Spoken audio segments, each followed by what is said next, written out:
नमस्कार साथियों।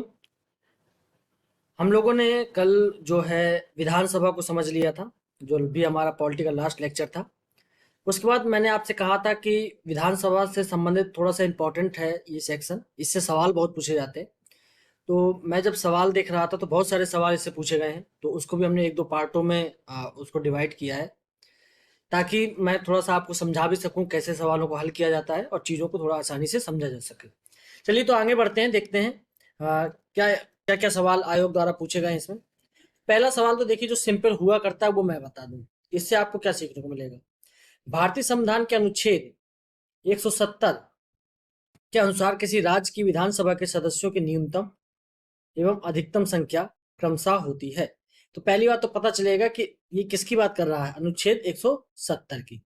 अनुच्छेद 170 में ये बात कही गई है कि जो विधानसभा है वो उसका निर्माण किस प्रकार से होगा, उसकी संरचना कैसे होगी। ये हम लोगों ने कल देखा था थ्योरी में थोड़ा सा। तो मैंने आपको बताया था ये मिनिमम जो है वो 60 होगी और मैक्सिमम 500 होगी। लेकिन कुछ जो राज्य हैं, जैसे आपका गोवा है, यहाँ 40 सीटें हैं। सिक्किम है, यहाँ पर केवल 32 सीटें हैं। मिजोरम है, यहाँ पर भी लगभग 40 सीटें हैं या 38 सीटें हैं। तो इन लोगों को अपवाद स्वरूप मानिएगा, लेकिन सामान्यतः ऐसा होना चाहिए। तो उत्तर प्रदेश में कितनी सीटें हैं? 403। ठीक है, ये आपको आइडिया होना चाहिए। तो इसका आंसर क्या हो जाएगा? डी ऑप्शन इसका आंसर हो जाएगा, ये आपको याद रखना है। अब देखिए दूसरा क्वेश्चन क्या है। इसमें बोला गया है कौन सा अनुच्छेद 170 के इस प्रावधान का अपवाद है जिसमें कहा गया है कि एक राज्य की विधानसभा के गठन में 60 से कम सदस्य नहीं होंगे। तो मैंने आपको बताया 60 से 500 के बीच में सदस्य होने चाहिए, मिनिमम 60 मैक्सिमम 500, इससे ज्यादा नहीं हो सकते। लेकिन यहाँ पर मैंने आपको बताया गोवा, सिक्किम, मिजोरम जैसे छोटे छोटे राज्य हैं जहां पर ये 60 का अपवाद लगता है, 60 से भी कम यहाँ पर सीटें हैं।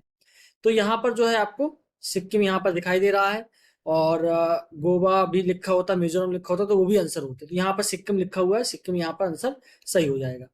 आगे बढ़ते हैं। विधानसभा के सदस्य की न्यूनतम आयु क्या विहित की गई है? तो मैंने आपको बताया कि जो सदस्य की न्यूनतम आयु है वो जो है 25 वर्ष है। ठीक है, और विधान परिषद जो है, जिसको हम एमएलसी बोलते हैं, विधान परिषद, उसकी जो आयु है वो 30 वर्ष है। जैसे राज्यसभा की है वो विधान परिषद के बराबर हो जाती है, और आपकी विधानसभा जो है वो लोकसभा के समान हो जाती है। तो लोकसभा में 25 वर्ष है, विधानसभा में भी 25 वर्ष है। तो इसका आंसर हो जाएगा बी। भारतीय संविधान के जो अनुच्छेद हैं कौन सी राज्य की विधानसभा के निर्वाचन का प्रावधान करती है? तो मैंने आपको बताया कि 170 जो अनुच्छेद है वो कहता है कि जो राज्य की विधानसभा होगी वो मिनिमम 60 और मैक्सिमम 500 सदस्यों से मिलकर बनेगी, और इनका निर्वाचन जो प्रादेशिक निर्वाचन क्षेत्र हैं, कहने का मतलब ये है कि जो जैसे उत्तर प्रदेश है, तो उत्तर प्रदेश में जो डिवाइड है विधायक जहां से बनते हैं, जो आपके क्या बोल सकते हैं उसको इंग्लिश में, एमएलए जो क्षेत्र है, ठीक है, जहां से आपके विधायक चुने जाते हैं, आपने वोट डाला होगा। जैसे मान लीजिए किसी जैसे प्रयागराज का ही नाम ले लेते, प्रयागराज में करीब 5-6 विधायक बनते हैं, पूर्वी दक्षिणी। तो ये पूरा परिसीमन किया गया है इन सबका। तो यहाँ से एक विधायक चुना जाएगा, यहाँ से दो विधायक चुने जाएंगे। इसी को प्रादेशिक निर्वाचन क्षेत्र बोलते हैं। ठीक है, तो जो प्रत्येक प्रादेशिक निर्वाचन क्षेत्र मिनिमम 60 हो सकते हैं, मैक्सिमम 500 हो सकते हैं। तो ये आपको आइडिया होना चाहिए। तो ये कहाँ लिखा हुआ है? अनुच्छेद 170 में। 170 अनुच्छेद बड़ा इंपॉर्टेंट है, इसको आप याद रख लीजिएगा बिल्कुल। आइए आगे बढ़ते हैं। राज्य विधानसभा में आंग्ल भारतीय समुदाय के प्रतिनिधित्व का प्रावधान भारत के संविधान के किस अनुच्छेद द्वारा किया गया है? तो यह अनुच्छेद 333 है, ये आपको याद रखना है। अब लेकिन कारण क्या है कि 104 पूर्व संविधान संशोधन हुआ, इसमें यह बोला गया कि जो आंग्ल भारतीय हैं उनको अब आरक्षण, उनको जो है सीट का प्रतिनिधित्व नहीं दिया जाएगा, उनका समापन कर दिया गया 104 संविधान संशोधन द्वारा। और एससी का जो है उसको अभी अगले 10 साल के लिए बढ़ा दिया गया है। तो आपको ये याद रखना है 333। ठीक है, तो ये आपका कैंसिल हो जाता है, 333 इसका आंसर हो जाता है। लेकिन वर्तमान में इसको हटा दिया गया है, अब इस प्रकार का कोई आरक्षण आंग्ल भारतीय समुदाय के लोगों को नहीं है। निम्नलिखित में से कौन एक राज्य के विधानमंडल के किसी सदस्य की निर्भरता से संबंधित प्रश्न का विनिश्चय करने हेतु अंतिम सत्ता है? कुल मिलाकर यह है कि अगर कोई सदस्य बन गया है, चुन लिया गया है, तो अगर वो सदस्यता उसकी समाप्त होती है तो उसका अंतिम निर्णय देने वाला कौन है, ये इसकी सीधी भाषा होगी। तो आपको समझना है। लेकिन मैंने आपको बताया था संसद के मामले में तय करते हैं राष्ट्रपति, और राज्य के मामले में मतलब विधानसभा या विधान परिषद के मामले में तय करते हैं राज्यपाल। लेकिन राज्यपाल को इसके लिए निर्वाचन आयोग की परामर्श की आवश्यकता है। ठीक है, पूरा सेंटेंस इसी प्रकार का है कि राज्यपाल विनिश्चय करने के पहले इलेक्शन कमीशन ऑफ इंडिया से परामर्श प्राप्त करेंगे। लेकिन यहाँ पर आप देख रहे हैं ऐसा कोई सेंटेंस नहीं दिया हुआ है। शायद मैंने कल आपको पढ़ाया था विनिश्चय वाला ये प्रश्न कि इलेक्शन कमीशन ऑफ इंडिया से उनको सलाह लेनी चाहिए। तो यहाँ पर जो है बात वो ये है कि यहाँ पर इस तरीके का सेंटेंस नहीं लिखा हुआ है। अगर लिखा होता कि इलेक्शन कमीशन ऑफ इंडिया से परामर्श लेने के पश्चात राज्यपाल करेंगे तो वो ज्यादा सटीक आंसर होता।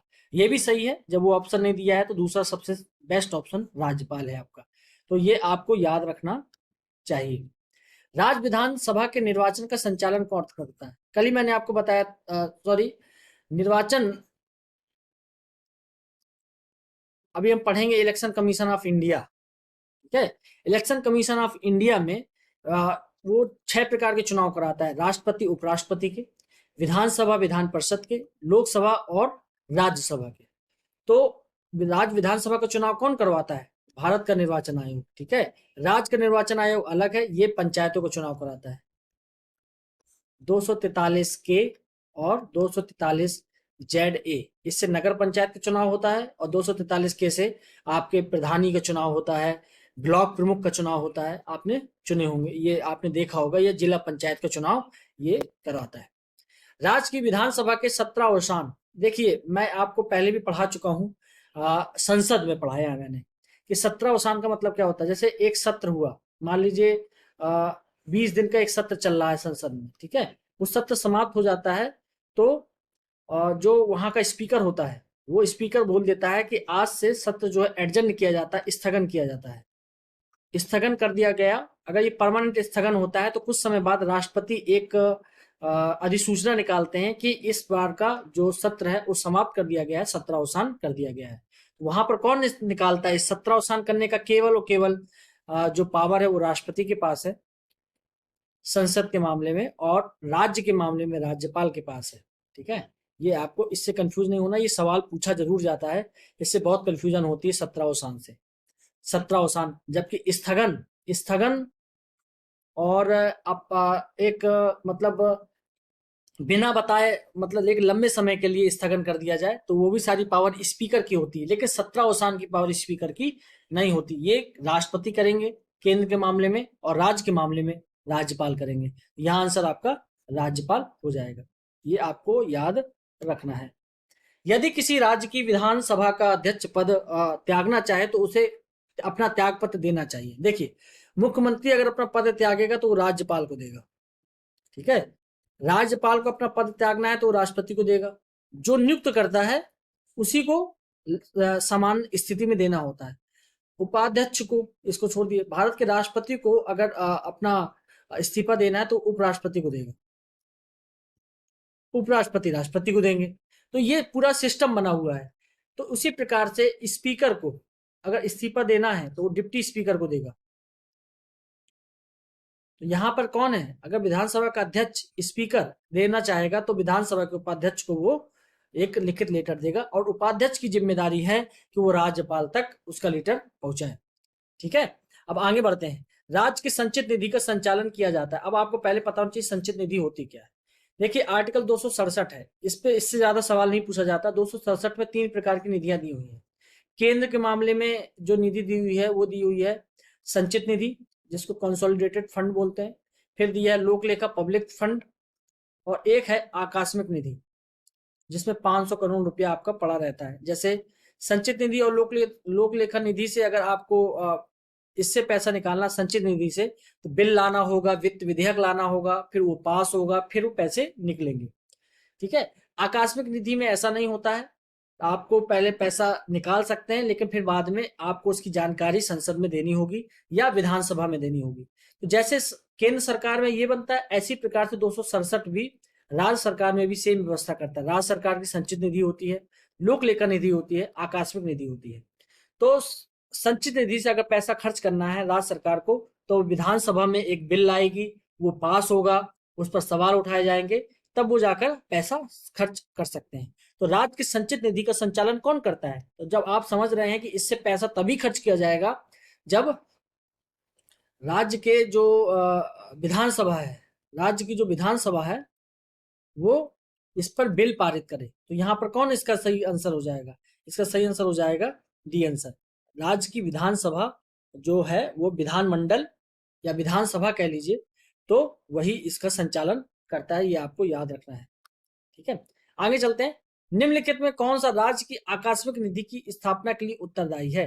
तो आकस्मिक निधि, संचित निधि, लोक लेखा निधि, तीनों ही जो चीजें हैं वो राज्य की विधानमंडल ही चलाती है, वही स्थापना करती है, वही पैसे डालती है। या पैसे का खर्च अगर सरकार ने कर दिया है तो जवाब मांगेगी सरकार से कि आपने पैसा कहाँ खर्च कर दिया है।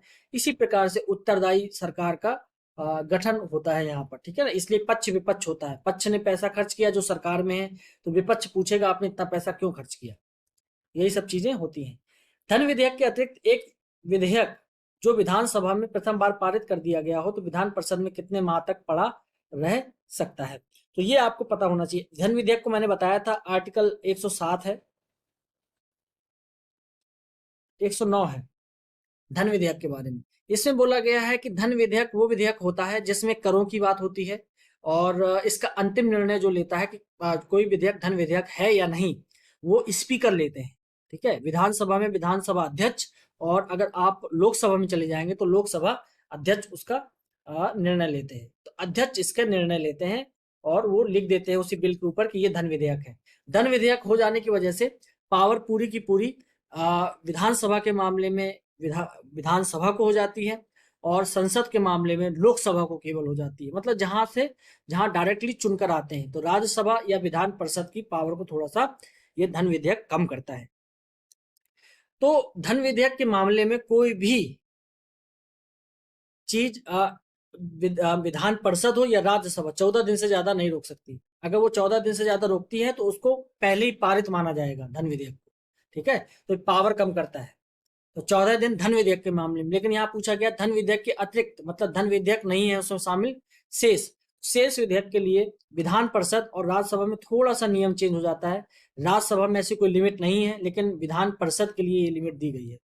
विधान परिषद में ये लिमिट दी गई है कि मैक्सिमम वो एक बार में 3 माह तक रोक सकता है, और अगर फिर विधानसभा उसी बिल को पारित कर देती है तो वो अगले 1 माह तक फिर रोक सकता है। तो मैक्सिमम 4 माह वो रोक सकता है। तो एक बार में कितना रोक सकता है?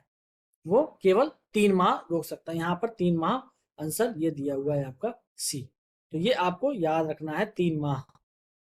एक बार में 3 माह, अगर वही बिल दोबारा से विधानसभा पारित कर देती है तो वो मैक्सिमम 1 माह और रोक सकता है उसी बिल को। तो टोटल 4 महीने तक किसी बिल को विधान परिषद रोक सकती है।